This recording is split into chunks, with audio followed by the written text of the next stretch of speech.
Bienvenue sur La Voie de la Nutrition, le podcast qui vous dit tout sur la nutrition et le bien-être. Je suis Julia, diététicienne nutritionniste, et je suis là pour vous partager mes connaissances et vous parler des sujets qui vous intéressent. Parce qu'il est important de savoir ce que l'on met dans son assiette et d'être acteur de sa santé, je vous explique tout ce qu'il y a à savoir pour avoir une alimentation équilibrée, saine et gourmande. Car oui, le plaisir doit rester au centre de notre assiette. Nous démarrons donc cette nouvelle saison avec les glucides. Pour appréhender d'une façon plus globale cette famille de nutriments, je vous invite à écouter ou réécouter l'épisode 5 dans lequel je vous expliquais leurs secrets. Et cette semaine, nous allons nous intéresser au flocon d'avoine, qui est pour moi l'atout majeur pour un petit déjeuner réussi et une journée qui démarre sous les meilleurs auspices. Si vous souhaitez avoir plus d'infos, de conseils et de recettes, vous pouvez aller visiter mon site, lanutritionpourtous.fr. Et si vous avez encore plus de questions ou besoin d'un accompagnement personnalisé sur Lyon ou à distance, n'hésitez pas à me contacter. Mais quoi qu'il arrive, n'oubliez pas que votre santé et votre corps méritent le meilleur. Alors, ne les confiez pas à n'importe qui. Je vous souhaite une bonne écoute.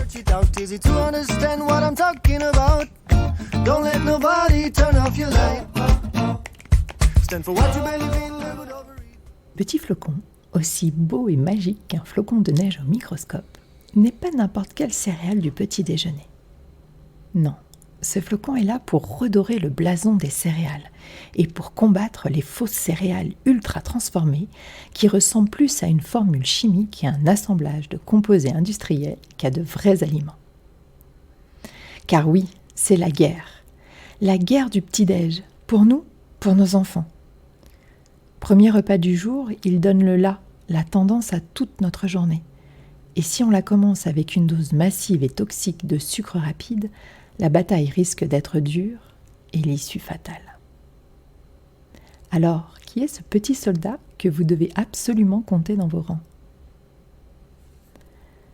L'avoine est une céréale, composée majoritairement de glucides, et est donc une source d'énergie importante. Elle contient aussi des fibres, notamment des fibres solubles et douces, qui vont former un gel lors de la digestion, les bêta-glucanes. Elles vont avoir des actions bénéfiques sur votre bien-être et votre santé. Ces fibres vont agir sur votre faim en augmentant votre satiété. Elles aideront à garder une glycémie stable et éviter ainsi les pics de fatigue et de fringales. Et elles auront une action favorable sur le taux de cholestérol. Cette céréale est aussi composée d'une bonne quantité de protéines végétales qui viennent compléter les actions bénéfiques de ces fibres. Des vitamines, l'avoine, comme toute céréale, apporte des vitamines du groupe B.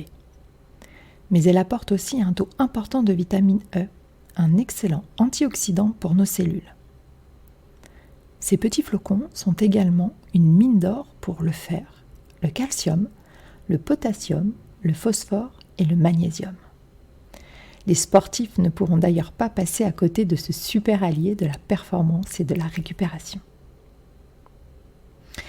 On doit son utilisation culinaire principalement aux pays anglo-saxons, qui la consomment sous forme de bouillie, également appelée gruau ou porridge. C'est plus vendeur que bouillie, je vous l'accorde. Et ce, depuis des siècles. Alors qu'ailleurs, elle est surtout utilisée pour le bétail, et notamment les chevaux. Une utilisation cosmétique chez les Grecs et les Romains était connue à travers des bains d'avoine qui apaisaient, réparaient les peaux abîmées et déshydratées.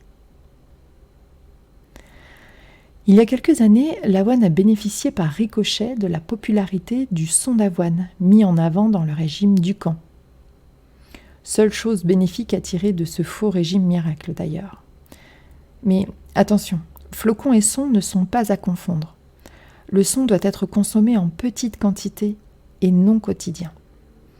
Car le son est utilisé pour sa composition en fibres insolubles, qui est non seulement un irritant plus pour les intestins, mais qui, de par sa teneur en acide phytique, entraîne à terme des carences en minéraux, comme le calcium, le fer, le magnésium, le zinc ou encore le cuivre, en bloquant leur absorption dans les intestins, Oui, donc même là, Ducamp avait tort. Et oui, décidément, aucune chose positive ne peut lui être attribuée.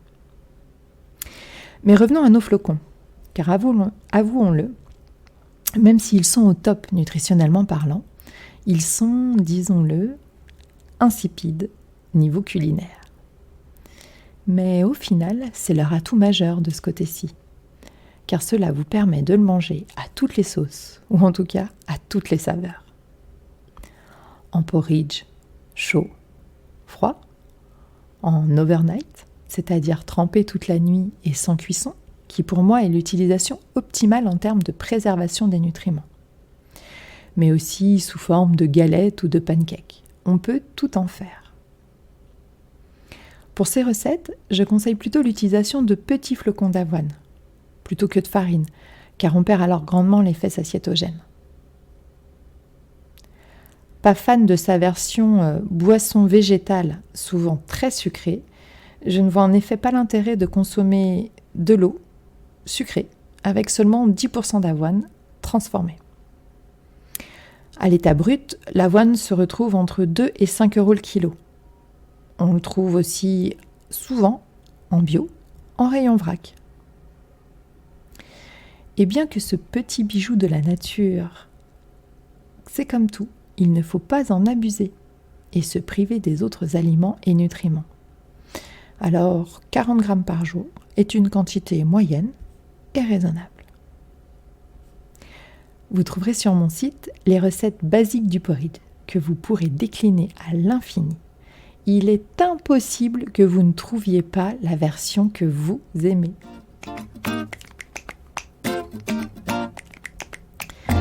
J'espère comme toujours que vous avez appris des choses dans la construction de votre alimentation santé et plaisir. Si vous avez aimé ce podcast, n'hésitez pas à le partager pour faire du bien autour de vous. Et pensez à mettre 5 étoiles sur Apple Podcast, sur votre iPhone ou celui des copains. Et à me laisser un petit commentaire que je lirai avec plaisir. Et pourquoi pas, votre recette préférée de porridge. Je vous dis à jeudi prochain. Prenez soin de vous.